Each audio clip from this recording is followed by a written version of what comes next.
mencionar al Departamento de Derecho de la Universidad Católica, que me está asesorando y ellos mismos tienen su propia propuesta, ¿no? Y también la respuesta del propio procurador del Estado, que representa del Consejo de Ministros, de las asociaciones civiles, del Cusco, que todos estamos trabajando para entender muy bien que el dueño de la hacienda no era dueño del monumento arqueológico. Claro. ¿A quién le pertenece la Alhambra? Claro. Al rey de España. Y si el rey de España ya no gobierna aquí, ¿quién lo heredó todo eso? El Estado peruano. El Estado. Claro, pero yo me acuerdo haber visto en un libro que publicó sobre su padre Hiram Bingham, el hijo de Hiram Bingham, una fotografía, vi en ese libro, tomada por Bingham el mismo día que él subió por primera vez. Y era una fotografía del Templo de las Tres Ventanas en el cual había un graffiti.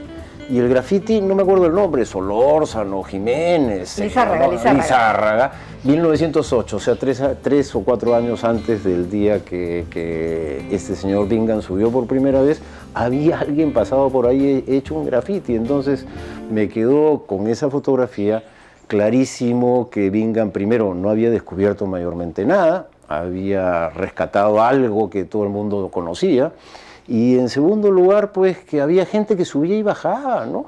Que ahí estaban. Siguiendo estos lineamientos de trabajo, de profundizar, gracias a la ayuda de muchas personas y a partir de la personalidad de Franklin, he podido publicar todos los mapas entre 1868 y 1910. Hay bastantes, ¿no es cierto? Claro, el Gran Markham. Yo he visto tu libro. Amigo de Hiram Bingham, se le cuenta la historia y él lo que hace es aprovechar que el pobre Markham tenía ya pues, casi 90 años claro. Y ahí nomás se murió para atribuirse a él el descubrimiento. Todo el mérito. Sí. Y ahora nos acercamos ya al final de esta entrevista, Mariana, y quería preguntarte, pedirte más bien, que hagas para los televidentes como una síntesis, ¿no? Si tuviéramos que recordar a Franklin, ¿qué pondrías tú por delante? Su compromiso con el país, su compromiso por delante con su esposa. Con la familia. Con la familia, con nuestros hijos, con nuestros nietos, ¿ya? Y sobre todo con el legado, con el dar continuidad a las cosas, ¿no? Y eso es lo que estamos haciendo. ¿Dar continuidad en qué sentido de la palabra? Cuando me pongo así, ¿ya? Ajá. A los hombres les gusta mucho. Así, ¿no? A las mujeres no tanto, pero entonces yo le digo, es que pues se lo merece, ¿ya? Y el buen entendedor que entienda. Y cuando me visto de negro, la gente dice, ¿por qué no te vistes de color? Entonces uno de mis hijos, mi hijo Franklin, que también tiene su hijo Franklin, dice, es que así hace lo que quiere. ¿Y qué cosa es lo que quiero? Como una tapada. ¿Qué cosa es lo que... Así es. ¿Y qué cosa es lo que quiero? Que el Perú sea hispano-andino, ¿ya? Que la gente andina tenga su espacio, tenga su voz, como quería Huamán Poma Franklin, que no alcanzó. Pero aquí la persona que es maestro, porque usemos la palabra maestro en su sentido que tú lo has recordado muy, muy lindo, es eso, deja las nuevas generaciones. ¿Qué cosa quiero? Que los que hoy viven lo pasen para los que vienen después, porque creo que eso es lo que Franklin quería. Muy bien, muchas gracias, Mariana. Bueno, mis amigos, nos vamos a un corte, seguimos a continuación.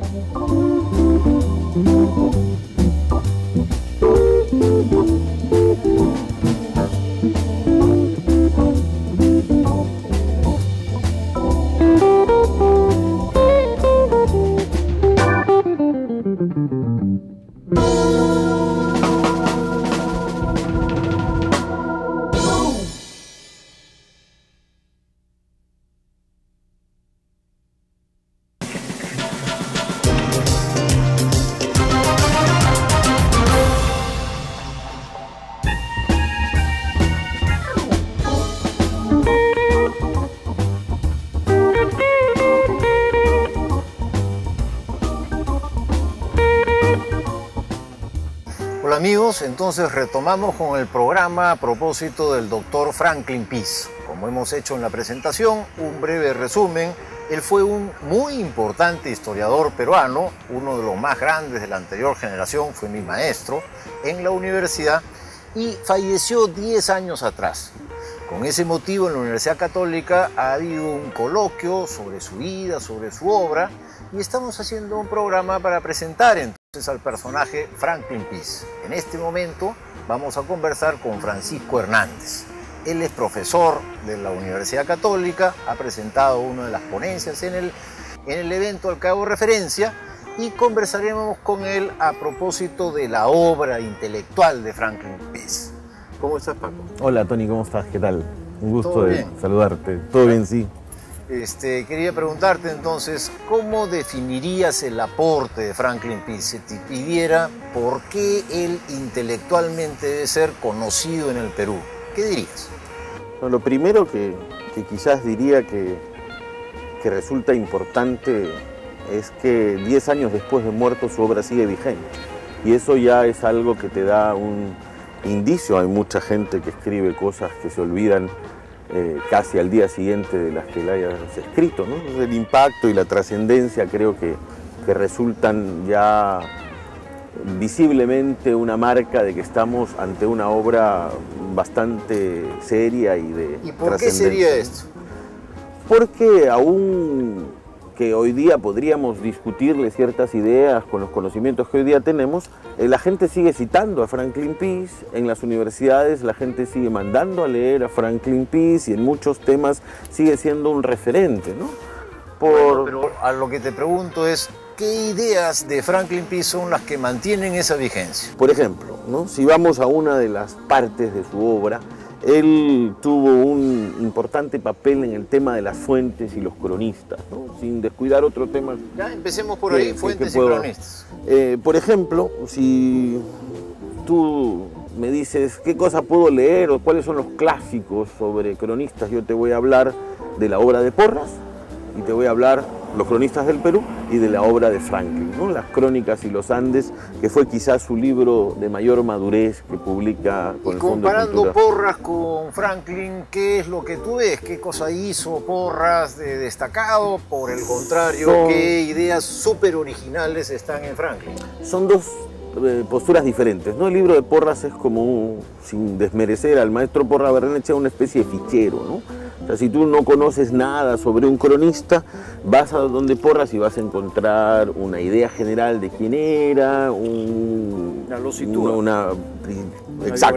biografía pequeña y sobrando.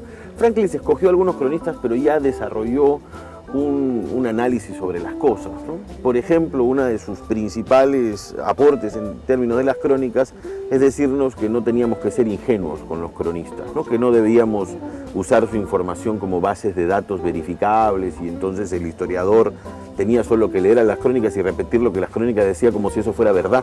Ok. ¿No? Entonces no ser ingenuo significa ser críticos frente a las crónicas. Efectivamente. ¿Qué tipo de criticismo hay que tenerle? Por ejemplo, ¿no? Para ponerte una idea que a veces resulta un poco cuestionada o más que eso, reacciona con ciertos temores, ¿no? Todo el mundo dice que Pachacútec fue el 9º Inca y que venció a los Chancas y que a partir de ese momento se empieza la expansión. Yo no voy a discutir esa idea, pero sí te voy a mencionar que en todos los textos donde eso se dice, también te dicen que las piedras se volvieron soldados, el famoso mito de los Pururaucas, ¿no? Claro. En ese caso, Franklin Peace lo que nos estaba diciendo sobre ese tema es que los cronistas estaban relatando un ciclo mítico que habían escuchado, que es Claro. el de la idea de la expansión, de la guerra de los Chancas. Estaban escuchando un relato oral. Un relato oral que estaban Poniéndolo transformando en una historia, ¿no? Así es, así es. Entonces, esa idea central es una idea que se sigue... que sigue vigente y se sigue citando, se sigue utilizando y que es además sumamente importante, ¿no?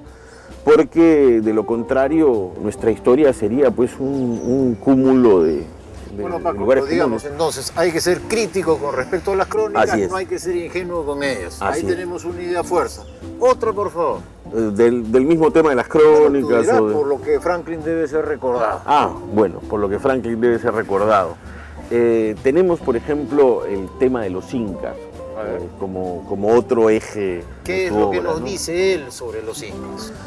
Una de las cosas que nos dice y que está del lado de lo que te decía antes es que hay tres grandes ciclos míticos, ¿no? El ciclo del origen, donde están todas las leyendas Manco de Cápac. Manco Cápac, de los hermanos Ayer. A veces hay gente que dice, oye, no, la leyenda de Manco Cápac es más verdadera que la de los hermanos Ayer. Ya, claro. Y eso es como discutir si es más importante que salieron del lago o de la cueva de Pacaritambo, ¿no? Claro. Es una de las cosas que nos está